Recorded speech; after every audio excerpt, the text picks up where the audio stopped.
Y eso felicitando a Carmen. Tengo muchos años de platicar, dialogar, convivir con Carmen y descubro un lenguaje maravilloso, buen descubrimiento escrito. No había leído a Carmen. Pues para mí es una gran sorpresa. Yo no puedo leer en pantalla, me mandaron el texto electrónico, pero pues lo tuve que imprimir para poderlo trabajar. Y según yo puse marquitas para el día de hoy saber que era lo importante, y resulta que me pierdo, que está todo lleno de marcas y vaya. Pero primeramente decir felicidades, es muy buena escribiendo, dialogando es buena, pero escribiendo es lo suyo. El lenguaje oral es diferente al lenguaje escrito. Ella es excelente narradora, lo va llevando de la mano. Aunque es un trabajo académico, no tiene la pretensión de quedarse en la academia, porque a veces hay trabajos académicos muy pesados, llenos de cita, que a la mitad del trabajo uno ya se hartó. Por trabajo lo sigue uno leyendo, porque a veces hay que hablar de eso y hay que leerlo, porque después que habla uno. Pero este es un texto muy ameno, yo los invito y las invito a conocerlo, a leerla, porque es muy buena narradora. Aquí a las compañeras de Cuatatempo yo no las conocía en persona, pero sí las conocí. Las describe, las narra, están de cuerpo entero. Muy bien, me da gusto. Pues primero empiezo felicitándola, porque un gran descubrimiento, una gran narradora. Alguien, yo hace rato que nos sentamos aquí le dije, lo tuyo, escribe más libros, tienes ese don de escribir, te penetra, no es pesado el libro, Yo he estado viajando con conferencias, entonces en aviones, en aeropuertos, me lo he estado leyendo. Y angustiado porque decía va a llegar el día y no lo ha acabado. Pero el texto es ligerito, se lo recomiendo. Muchas personas no han pensado profundamente sobre los temas sugeridos y de trastorno de estos y muchos textos. Y sobre todo pensar en lo que se cree, porque pensamos poco. Hay que tomar distancia de las cosas que estamos convencidos y convencidas. Y este texto toma distancia. Para nosotros los de Morelos Cuatetelco, pues es algo que desde la infancia conocemos muchos y muchos. Nos cuesta trabajo mirar a Cuatetelco desde otra mirada. Yo de niño recuerdo que me llevaban a Cuatetelco y algo intuía, pero no pasaba de esa intuición. Yo no sabía los mitos de Cuatetelco. Y ahora, en este texto, descubro muchas cosas de eso mítico que algo me decía. Yo he sido desde niño muy intuitivo. Después el patriarcado me enseñó que como niño o adolescente no tenía que hablar de esas cosas, porque esas son de mujeres, y yo era hombre. Entonces gocé mucho este libro, me divertí, jugué este texto, y ojalá digo libro, porque es un libro, ojalá pronto lo tengamos, se distribuya como libro, porque vale la pena, es lenguaje muy accesible. A la gente de Morelos le va a abrir los ojos de esta riqueza cultural mesoamericana que va más allá del paisaje. Obviamente tenía que venir alguien como Carmen, con esta formación arquitectónica, que da otra mirada sobre lo que es el paisaje. Sí, cuando lo leo el texto, indudablemente solo una arquitecta podía abrirnos los ojos desde la importancia de esta construcción. Y Silvia Marcos aparece mucho, es alguien con quien yo he dialogado hace 40 años, nos conocemos, hemos construido proyectos juntas, pero alguien que aparece y es el mejor homenaje. Estaría feliz esta tarde a Jan. Jan era arquitecto, el esposo de Silvia. Jan era arquitecto y muchos de estos temas que aparecen en el libro, yo aprendí de Jan muchas cosas. Es un homenaje también a Jan, me hubiera sido feliz el escuchando y leyendo este texto, y de donde está, pues sé que nos acompaña en la lectura, porque ha creado escuela, ya no cabe duda en Morelos. Cuando uno lee este texto, Silvia está citada explícitamente en el texto, pero a mí todo el texto me bomba ya por todos lados. No es el mejor homenaje allá de alguien cercano que le hacen. Tenemos que encontrar maneras y oportunidades de explorar a las personas y lo que creen. Nuestras creencias entran en conflicto con la realidad y sobre todo con la interpretación de nuestra realidad. Hay que aprender a escuchar de manera activa. La curiosidad nos lleva a hacer muchas preguntas y este texto está lleno de curiosidad y de muchas preguntas. A mí me encantó. Hoy que nuestras instituciones están llenas del complejo científico, militar, industrial, ecocida y hasta religioso de corte neoliberal, aparece este texto en un proceso de descolonización y de desescolonización. Ya desde los años 70 y 60 en esta tierra, pues estos procesos los había empezado Iván Illich. Creo que esta es continuación, esta tesis, de la que se llama Escuela Filosófica de Cuernavaca, y que en Cuernavaca casi nadie conoce ni se siente orgulloso. Creo que aparece esta escuela y fruto de esta escuela es esta tesis doctoral y celebro mucho a Carmen que continúe este pensamiento y estos temas que por eso ya vino a dar en estas tierras con Iván Illich a trabajar lo del espacio. Y yo al principio me decía, una arquitecta metida a medio teóloga, media feminista, pues va a estar interesante antes de leer el texto. Y no solo está interesante, abre, pregunta muchas cosas y solo con esos trabajos previos alguien podía conducirnos de la mano. La institución de la educación ofrece mejorarnos como persona y en realidad nos ha convertido en sumisas y sobre todo en eficaces consumidores. Hoy que parece que todo se reduce a consumir, hasta la educación es un producto, habrá que volver a cuestionar nuestras certezas y es donde ahonda este texto. Los mitos, los sueños, la poesía, las religiones forman parte de lo que llamamos el sistema simbólico. Somos seres de lenguaje, no existimos sin él, pero nuestro lenguaje nunca se ajusta a la realidad.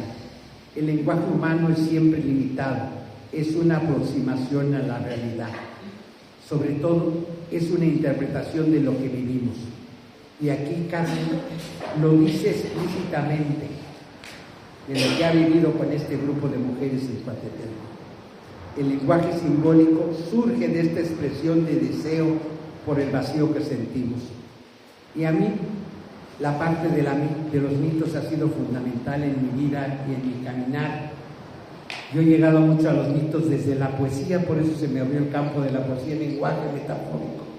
Y hoy me sorprendo en un texto académico que la mitad es poesía también en prosa. Y esta es una maravilla, encontrar una poeta, arquitecta, feminista y académica.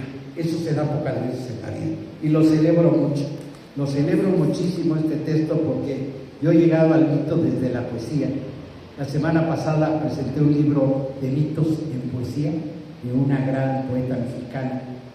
Y yo leyendo este texto recordaba mucho ese libro, precisamente, que es el lenguaje divino, las palabras divinas. Y ahora las palabras divinas llevadas a una tesis doctoral, lo celebro muchísimo. Me llevé muchas sorpresas leyendo este texto, encontrando muchas cosas. Si leemos textos poéticos, textos sagrados, míticos, los que narraron esos textos lo hicieron desde su experiencia con sentimientos y emociones que estaban presentes en ese momento. Cuando hoy leemos esos textos tenemos otras experiencias y otras emociones. Pero esto no traiciona al texto, lo enriquece. Uno es el libro que redacta Carmen y otro es el libro que cada una y cada uno de ustedes va a leer.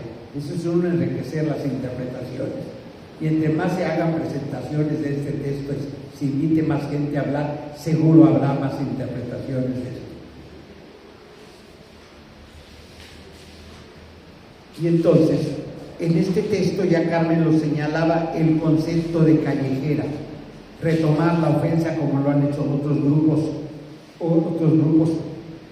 llevados a lo basurable en la vida humana contemporánea. Lo que ofende, lo retomas el concepto. Sí, la calle es de los hombres, la casa es de las mujeres. Y a quienes nos gusta la casa, pues está raro en este mundo patriarcal. Es la calle, donde te fabricas, te construyes, convives, tus amigos, todo se torna en la calle. Entonces, retomar como concepto, como categoría metodológica callejera, me parece un acierto de esta tesis. Muy bueno, y lo fundamenta. Dedica todo el primer capítulo, mucha parte, a explicar la metodología. Se los voy contando para invitarlas a que lo lean más adelante. Una metodología bien explicadita iba a ser el concepto callejero. Lo que ha degradado, hay que volverse callejeras. Tengan sus amigas, salgan, aprópiense de la calle, las callejeras. Yo en una clase el viernes hablaba por Zoom de este texto. El viernes todavía lo estaba acabando de leer. Y iba a llegar este día y dije, ¿cómo voy a presentarme si no lo acababa de leer? Entonces hablaba en la clase, aproveché para hablar de esa clase. Y mis alumnas, la mayoría de ese curso de los viernes son mujeres, y decían, ¡ay, qué bonito! Y además conocen a Carmen, porque algún curso tomó con ese grupo. Entonces les hablé de este texto doctoral. Me decían, ¡ay, pues qué bonito que hoy no sabemos si alguien pensó en nosotras! Porque desde antes nos consideramos callejera, ahora con más orgullo lo vamos a decir, somos callejeras. Dile a Carmen que su grupo de callejeras ha crecido y que además nos conoce y la conocemos. Y ojalá crezcan las callejeras, que se atrevan a hacer la calle su hábitat también, que tengan nombre, que se atrevan a pasear, a reír, a caminar, que eso es mal visto. Ríe y habla fuerte la mujer en su casa, en lo privado. En lo público tiene que ser modosita, calladita, bien portada en lo público. En su casa le puede pegar al marido, pero en la calle no. Y este es el término callejera. El cuerpo no solo es atravesado por lenguajes, sino que se torna lenguaje. Porque podemos leer el lenguaje de un cuerpo herido o feliz. Los diferentes lenguajes de los cuerpos son siempre interpretados. Nunca conocemos tal cual es el dolor o la alegría de alguien. Es siempre mi interpretación desde mi subjetividad. Y Carmen habla mucho de la subjetividad y juega mucho con este término. Mi cuerpo es construido por lenguajes que son al mismo tiempo viejos lenguajes.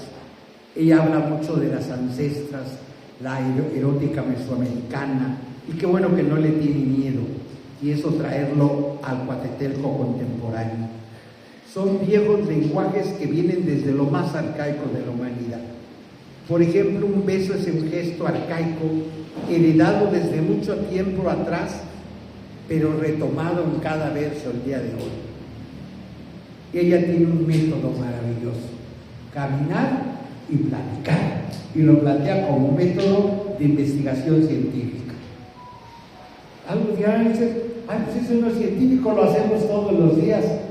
Pues qué bueno que alguien se atreve a plantearlo como metodología de investigación, caminar y platicar, y que tiene, diría mi abuelita, ay, tiene el cinismo, no nomás lo hace de decirlo. Pues qué bueno, eso significa ser callejera, y uno va entendiendo el concepto que ella plantea de callejera. Atreverte. Son esos lenguajes arcaicos, organizados y desorganizados al mismo tiempo. La unión de opuestos aquí y ahora. Por eso celebro la aparición de este texto. Me alegra mucho que me hayan invitado hoy. Cada generación tendrá que agregar sus lenguajes y sus interpretaciones a los mitos mesoamericanos. Nuevas interpretaciones a los lenguajes arcaicos. Como cada cultura da otros significados a los lenguajes primordiales. La erótica callejera que ella plantea en la página 416, porque es un texto largo, 489 páginas, pero como está bien redactado se hace ligero. Presenta la erótica náhuatl enraizada en el espacio, una erótica territorializada, Guatepec. No le tiene miedo, porque a veces en los trabajos académicos generalizamos, teorizamos mucho, entonces es abstracto. No, aquí tiene nombres, personas, lugares, calles, nos va narrando cómo llegó a Guatepec, la tienda, quién se encontró, a Zenaida que iba buscando, nos va llevando de la mano. La erótica mesoamericana se manifiesta siendo callejera. Y si es callejera, siente a plenitud el placer. Y no le da miedo, lo celebro, hablar del éxtasis místico, el placer encarnado. ¿Encarnado en qué? En un espacio acuático, la laguna, y en una cocina comunitaria. Describe maravillosamente lo que es una cocina comunitaria para los que ya no crecimos en cocinas comunitarias, solo la cocina de nuestra casa. La maravilla que es lo va describiendo. Fragancias emanadas por la leña, el olor a humo, además de todos los olores. Y claro que un niño y una niña que crece en eso tendrá otros amarres a la vida, tendrá de dónde asirse a la vida de otra manera.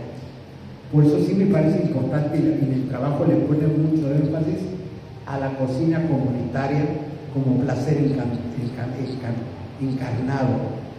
Y ya lo decía, yo leyendo esta parte recordaba tanto a Santa Teresa de Jesús, que ella insistía: líbreme Dios de las monjas que nomás quieren andar rezando y llorando. Le tenía valor. Dios anda entre pucheros. Esta mística encarnada en una cocina común, y nos va describiendo el trabajo todo esto. Es vivenciada en la cocina comunitaria.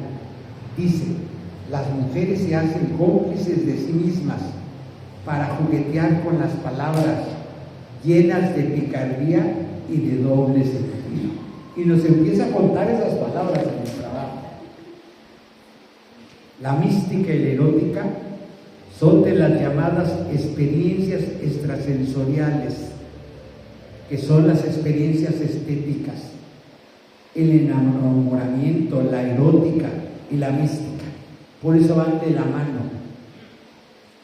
O los místicos terminan siendo escritores, poetas, o pintores, o danzando. Aquí veo a mi hermano Ángel y me acordé de la otra, de la danza, que bueno, pues él es profesor de este doctorado de estudios políticos, y acá está Carmen, que ya nos señaló, Carmen Margarita, que también es doctorada de este doctorado. Se pueden aportar mucho de lo que es el doctorado, un profesor, y otra que se doctoró de este doctorado. Me parece importante que una universidad con origen cristiano de los jesuitas se atreva a lanzar un doctorado en estudios críticos, cuando la institución eclesial ha sido enemiga pública y declarada de estos términos. Sí. Y Marilú, que es profesora también y que se atreve a tantas cosas. Y yo conozco a alguien callejero, sé que mi hermana Marilú, que se atreve y paga el precio por eso. No se crean que es fácil, se paga un precio, pero no le dan miedo, y eso lo se. Entonces, ya me acordé leyendo el trabajo de un místico, filósofo, teólogo y sobre todo alquimista de la Edad Media, dominico, que terminó de santo, lo hicieron obispo y luego renunció a su obispado, San Alberto Magna. Él trabajó mucho estos temas de las experiencias extrasensoriales. No está uno loca ni loco, nada más que es otra clase de sensibilidad ampliada a estas experiencias. Y de esto trata esa tesis doctoral, de esas experiencias. Por eso transitan, dirán, ¿cómo hablan del erótico y de la mística? Porque están del mismo nivel, están dentro del mismo tipo de experiencias.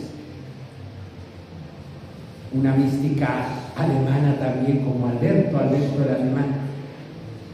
Siglos antes que Alberto, siglo XI, nació Hildegarda de Bingen, que habla de esta erótica. Me acordé mucho leyendo este texto a Hildegarda, me aparecía, no siendo mencionada, pero está presente en el texto porque se atrevió a tocar estos mismos temas desde el siglo XI de Alemania.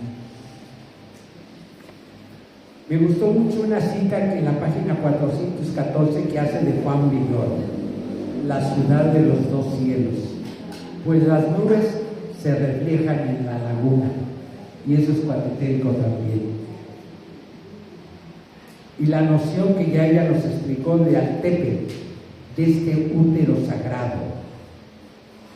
Y chistoso, de este tema yo había hablado, más bien le había hablado hace muchos años, hace como 40, Jan Robert, que su casa precisamente es un útero sagrado, que eso quiso hacer la casa. Entonces, que él contrató como buen arquitecto a cada albañil que iba a construir la casa. Él venía de construir suizo, imagínense, de construir de Suiza bancos lineales. Entonces, cuando venía un albañil y le decía, mire, yo construí tal edificio de Cuernavaca así lineal, dice, no me sirve, no va a hacer lo que yo quiero paredes chuecas, los úteros no son lineales, yo quiero un útero en el que se viva, y esa es su casa. Por eso es tan importante esa casa estudio, porque la diseñó ya pensando en el útero sagrado. Pues todo este capítulo dedicado a la parte arquitectónica del espacio, de esto, también ahí me recuerdo mucho a Jan, que él hablaba mucho de este útero sagrado, tanto que su casa es aquí en imagen. Yo quiero, como dice, como una olla hecha en barro y que sea un útero sagrado.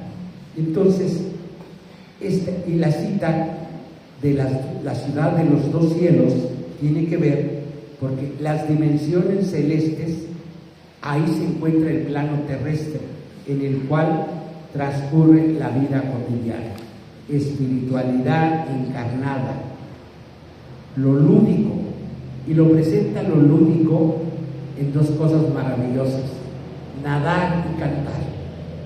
Y dice, hay aprendizajes en la cocina comunitaria, pero son aprendizajes transgresores: cocinar, tradiciones, establecer relaciones femeninas basadas en la complicidad, no en la competencia, el juego, la picaresca, reconocer la calle como la vía de escape de lo doméstico.